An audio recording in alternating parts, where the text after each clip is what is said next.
Now that we've learned the proof for the derivative of the inverse of a function, let's apply that in example 1. We have f of x equals x squared minus 6x, and we want to let g of x be the inverse of f of x. Let's find g prime of negative 9. Unfortunately, like we talked about before, the convenience of the derivative of the inverse is you don't have to explicitly find the derivative of the inverse, which is pretty cool. You actually don't even actually have to find the inverse itself. And it's kind of crazy you think you would, but that's what the formula is for. It's a shortcut, and we're going to talk about why that is specifically in this example. This question is asking the value of the derivative of the inverse of that at x equals negative 9. Another way to phrase that would be, what is the slope of the tangent line to the graph of the inverse of f of x at x equals negative 9? Okay, so let's be very clear about what we're talking about here. F of x is our original function, x squared minus 6x. G of x is our inverse function. We want to find the slope of the tangent line at negative 9 for the inverse, g. So here's the thing. Finding the inverse of this function is possible. It involves completing the square.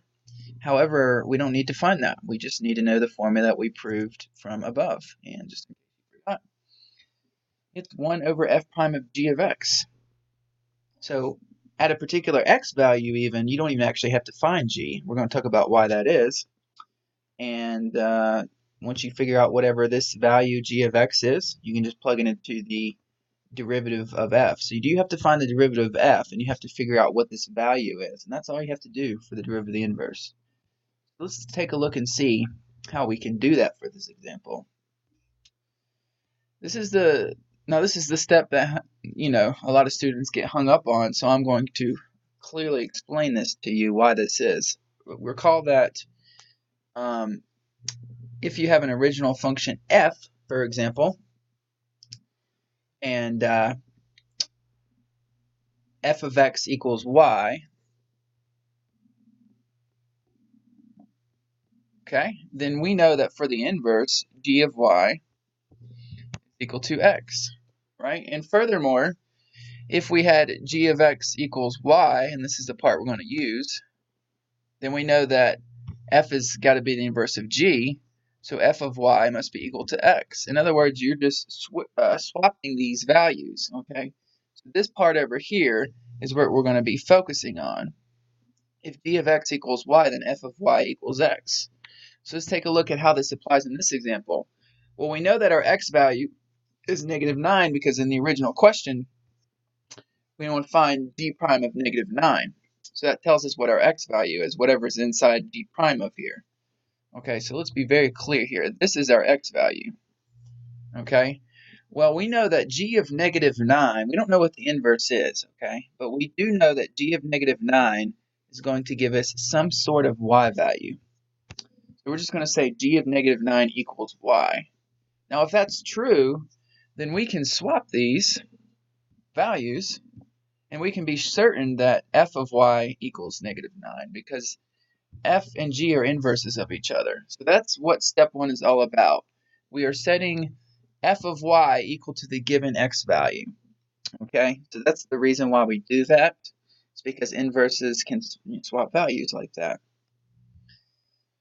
Now, we know that f of x, okay, is equal to x squared minus 6x, right? So that means that f of y would be y squared minus 6x. So for the next step, you're just figuring out what f of y is. You're replacing x with y, okay? Now we know that f of y is equal to x, so that means y squared minus 6y is equal to negative 9, okay? So you can see why we're doing this. We don't actually have to find an explicit formula for g. We just have to figure out what this y value is. And when we figure that y value out, that will tell us basically that that will actually tell us what the that will be the y value for g when we plug in negative 9, and we have to know that in order to solve for the derivative of the inverse. Okay, so we have y squared minus 6y equals negative 9, we are going to add 9 to both sides. And we get y squared minus 6y plus 9 equals 0. Now we can solve this pretty easily using the x method. In case you forgot how to do that, you put 1 times 9 on top and the negative 6, the b on bottom. Two numbers that multiply to give you negative 9, add to give you negative 6, or y minus 3, negative 3, negative 3. We can use the shortcut for the x method since the coefficient is 1 to break it down into y minus 3, y minus 3. Set that equal to 0, you're going to get y equals 3. Okay, so what does that mean? Well, we've just proven that the y value we were trying to solve for up here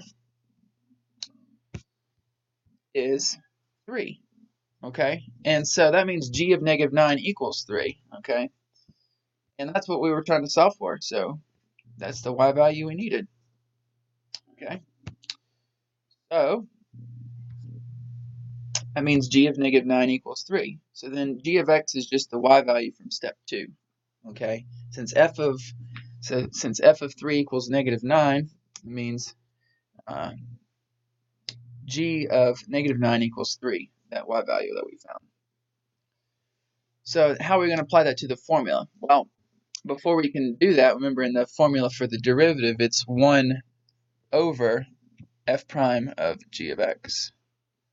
So to give you some further insight, what is that 3 that we found? That 3 is just going to go in place of g of x. It's the y value at negative 9. And we're going to look at the graph, make more sense of this. But before we can plug in 3 into the derivative, we have to find the derivative of f. So that's what we're going to do. F prime of x equals d dx of x squared minus 6x. So f prime is going to be using the power rule, 2x minus 6. Okay. And actually, that 3 that we found is what's going to be plugging in for x for f. Okay. All right. So let's just write out our derivative formula now for step 5. Write out the formula. G prime of x. Okay. Now what is our x value here? Our x value is negative 9. Okay. So we're going to be plugging negative 9 in just for x. Okay.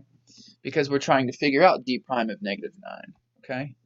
So we are ultimately trying to find out g prime of negative 9, so we're going to plug in negative 9 for x, but this is why we figured out the y value is 3. So we know that g of negative 9 equals 3 without even having to find an explicit formula for g, which is pretty cool.